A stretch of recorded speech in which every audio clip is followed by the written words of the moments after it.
벚꽃소리 TV 키다리 아저씨. 키다리 아저씨 이야기 읽어줄게요.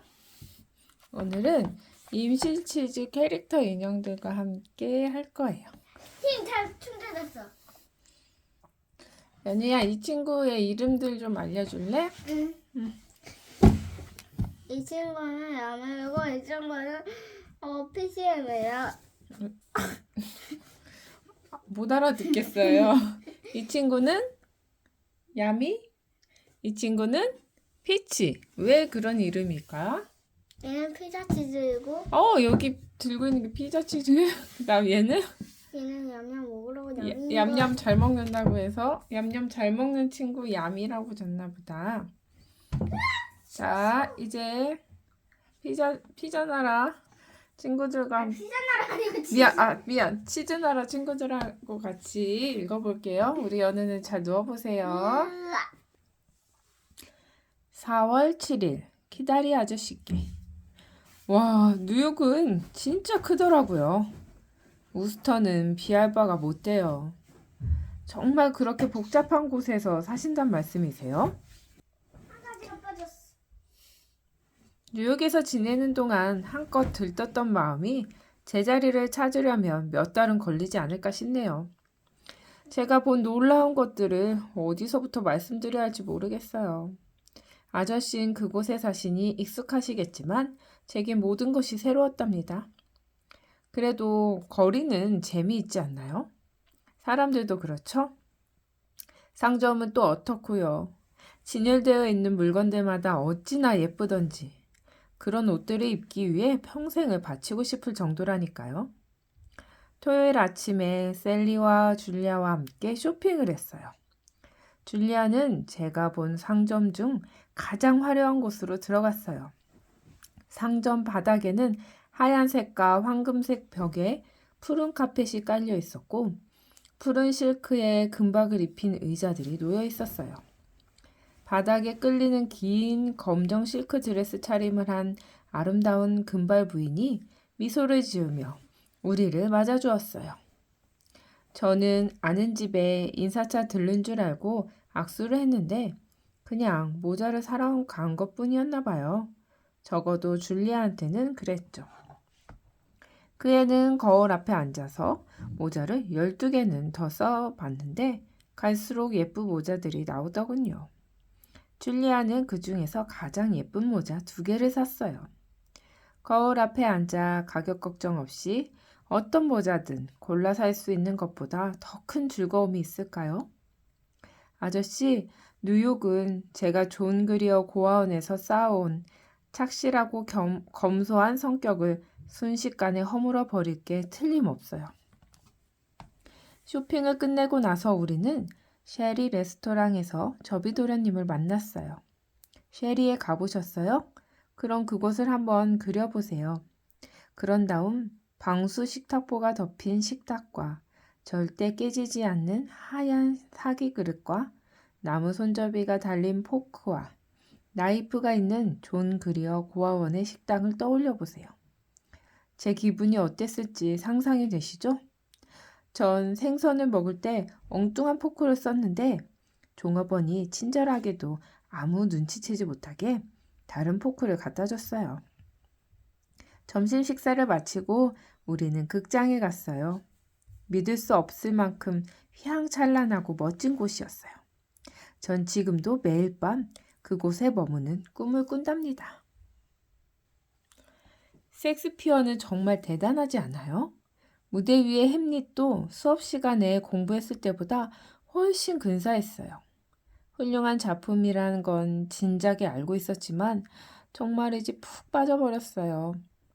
아저씨만 괜찮으시다면 작가보다 배우가 되는 게 어떨까 싶어요. 대학을 그만두고 연극학교에 들어가면 안 될까요? 그러면 제가 공연하는 연극마다 아저씨께 특등석 티켓을 보내드리고 무대 위에서 아저씨께 미소를 지어 보낼 텐데요. 단추구멍에 빨간 장미 한 송이를 꽂고 오셔야 해요. 그래야 아저씨인 줄 알아보고 미소를 짓죠.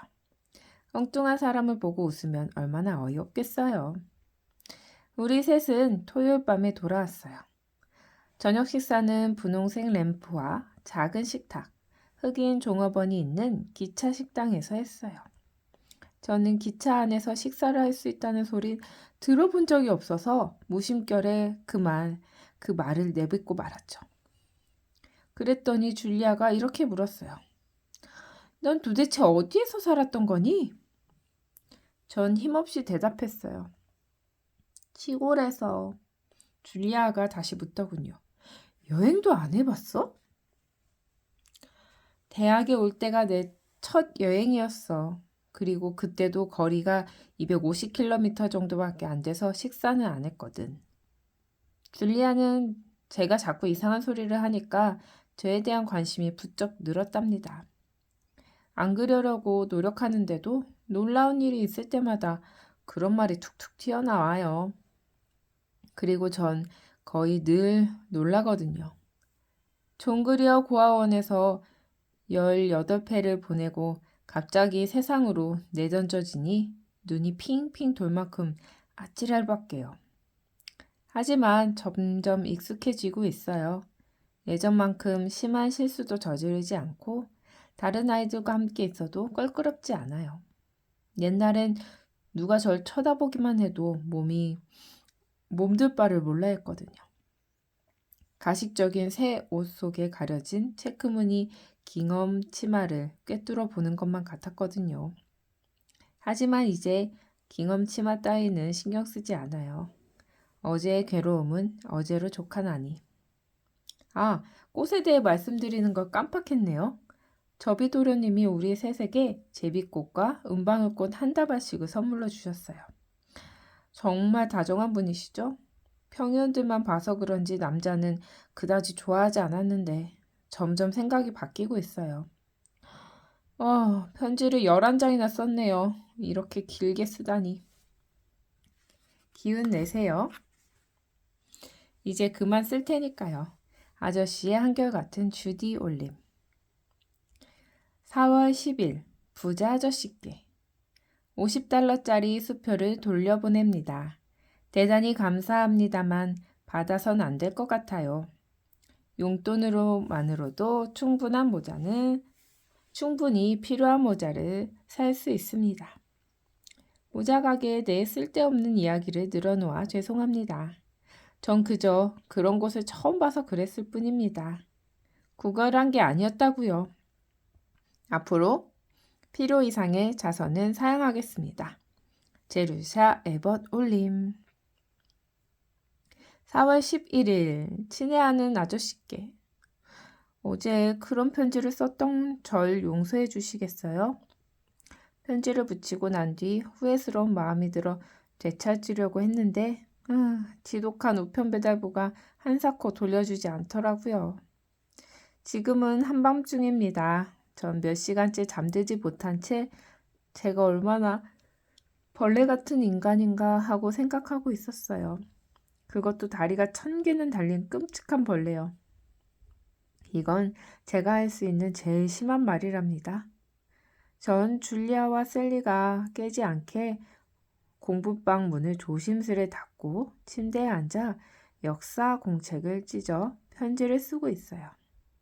아저씨가 보내주신 수표에 대해 제가 너무 무례하게 굴어서 죄송하다는 말씀을 드리고 싶었어요.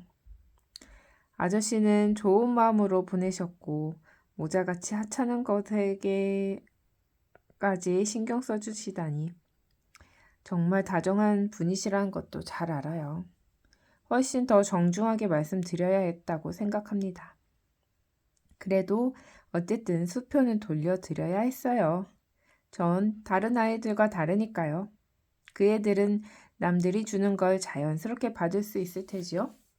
그 애들한테는 아버지, 오빠, 숙모, 삼촌이 있지만 전 그런 가족이 하나도 없잖아요. 아저씨를 가족으로 여기는 건 상상일 뿐 진짜 가족은 아니잖아요. 전 벽을 등진 채 세상과 맞서 싸워야 하는 외톨이예요. 그 생각을 하면 숨이 막혀요. 그래서 그 생각을 밀어내고 계속 상상을 하는 거예요. 하지만 모르시겠어요, 아저씨? 전 언젠가 아저씨께 은혜를 갚고 싶은데 이러다간 제가 꿈꾸는 위대한 작가가 된다 해도 어마어마한 빚을 감당하지 못할 거예요. 그러니 필요 이상의 돈을 받을 수가 없어요. 저도 예쁜 모자와 물건들을 좋아하지만 그 대가로 미래를 저당 잡히고 싶은 생각은 없어요. 저의 무례했던 행동을 용서해 주실 거죠? 전 생각나는 대로 충동적으로 편지를 쓰고는 돌이키지도 못하게 바로 붙여버리는 나쁜 버릇이 있어요.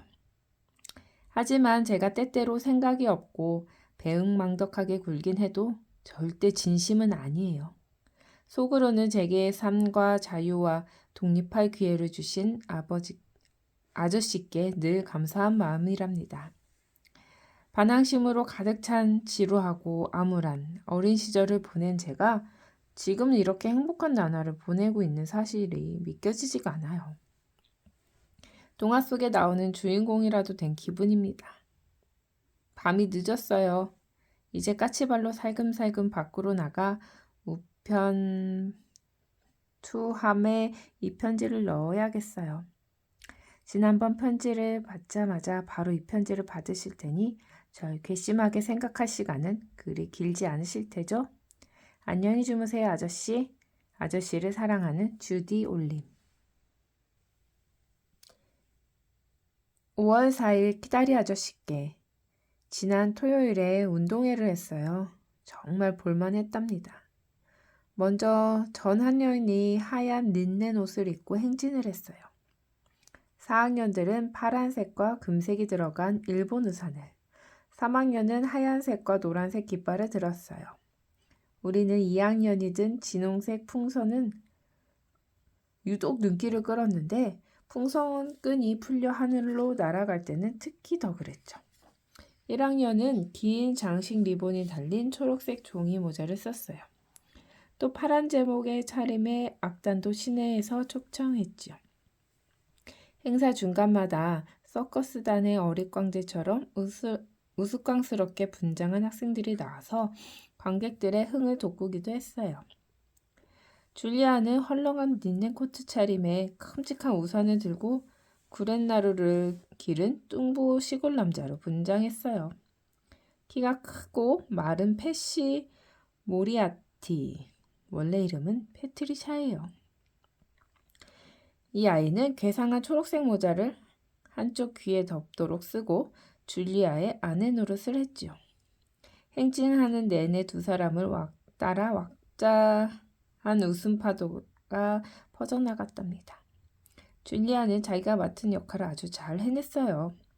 저비 도련님한테는 죄송한 말이지만 펜트턴 가문 사람한테 그렇게 웃긴 기질이 있는 줄은 꿈에도 몰랐어요. 전 그분을 진정한 펜트턴 가문 사람이라고 생각하지 않아요. 아저씨를 다른 평의원들과는 다른 분이라고 생각하는 것처럼요. 셀리와 전 경기에 나가기 때문에 행진은 하지 않았어요. 결과가 어땠을 것 같아요? 우리 둘 다 우승했어요. 전부는 아니지만요. 멀리 뛰기는 떨어졌지만 셀리는 장대 높이 뛰기에서 1등을 했고 전 50m 달리기에서 1등을 했어요. 마지막엔 숨이 턱까지 올랐지만 아주 재미있었어요. 2학년 전체가 풍선을 들고 환호성을 지르며 응원해 주었답니다. 경기를 마친 다음엔 탈의실용 천막으로 가서 알콜로 마사지를 받고 레몬즙을 짜서 먹었어요. 프로 선수가 따로 없죠? 가장 우승을 많이 한 학년이 그 해의 우승컵을 받으니 자신의 학년을 위해서라도 경기 우승은 의미 있는 일이죠. 올해의 우승컵은 7경기에서 1등을 거머쥔 4학년에게 돌아갔어요. 체육협회는 우승자들을 위해 체육관에서 만찬을 베풀어 주었어요. 우리는 껍질이 부드러운 게튀김과 농구공 모양의 초콜릿 아이스크림을 먹었답니다. 지난밤엔 제인 에어를 읽느라 잠을 거의 못 잤어요. 아저씨는 반백년 전을 회고할 수 있을 정도로 나이가 많으신가요? 만약 그렇다면 그때는 사람들이 그런 식으로 말을 했나요? 거만한 불량쉬 아가씨는 하인들에게 이렇게 말을 해요. 게으른 것, 잡담은 그만두고 내 명령을 따르거라. 로체스터 씨는 하늘을 금속 창공이라고 하고 미친 여자는 하이에나처럼 웃으며 침대 커튼에 불을 지르고 면사포를 찍고 물어뜯어요. 지극히 감성적인 통속극이긴 해도 사람들은 여전히 이 책을 읽고 있어요. 도대체 젊은 여성이 더구나 교회에서 자란 여자가 어떻게 그런 책을 쓸 수 있는지 이해가 안 가요. 브론테 자매에겐 저를 매혹시키는 뭔가가 있어요. 그들의 책, 인생, 정신이 다 그래요. 어디서 그런 영감을 얻었을까요? 어린 제인이 자선학교에서 고생하는 대목을 읽을 때는 어찌나 화가 나던지 밖에 나가 바람을 쐬지 않으면 안 될 정도였죠. 제인의 심정이 고스란히 전해졌거든요. 리페 원장님을 아는 저로선 브로클 허스트 씨를 상상하는 것도 어렵지 않았어요. 아저씨 화내지 마세요. 존 그리어 고아원이 로드 자선학교와 같다는 뜻은 아니니까요. 존 그리어 고아원에서는 먹을거리, 입을거리가 부족하지는 않았어요. 씻을 물도 충분했고 지하실엔 난로도 있었죠. 하지만 끔찍하리만치 똑같은 게 하나 있어요. 말할 수 없이 단조롭고 몸이 건조한 생활 말이에요. 일요일에 아이스크림을 먹는 걸 빼면 재밌는 일이 하나도 없었죠. 그마저도 아주 가끔이요. 고아원 생활을 하면 제가 겪은 큰 사건 딱 하나. 장작 보관 창고에 불이 났던 일이죠.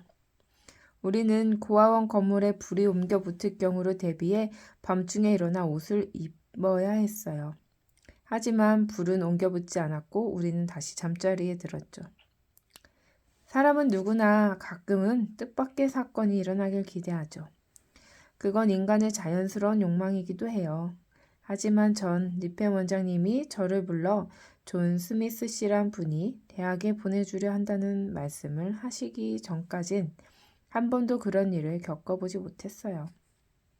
그것도 원장님이 하도 찔끔찔끔 알려주시는 바람에 제대로 충격을 먹지도 못했다니까요. 아저씨, 제 생각엔 사람에게 가장 필요한 자질은 상상력이 아닐까 싶어요. 상상력이 있어야 다른 사람의 입장에서 생각할 수 있거든요. 그래야 친절한 마음과 연민과 이해심을 가지게 되니까요. 상상력은 어린 시절부터 길러줘야 해요. 하지만 존 그리어 고아원에서는 상상력의 싹이 조금만 보여도 당장 짓밟아 버려요. 오로지 의무감만 강조하죠.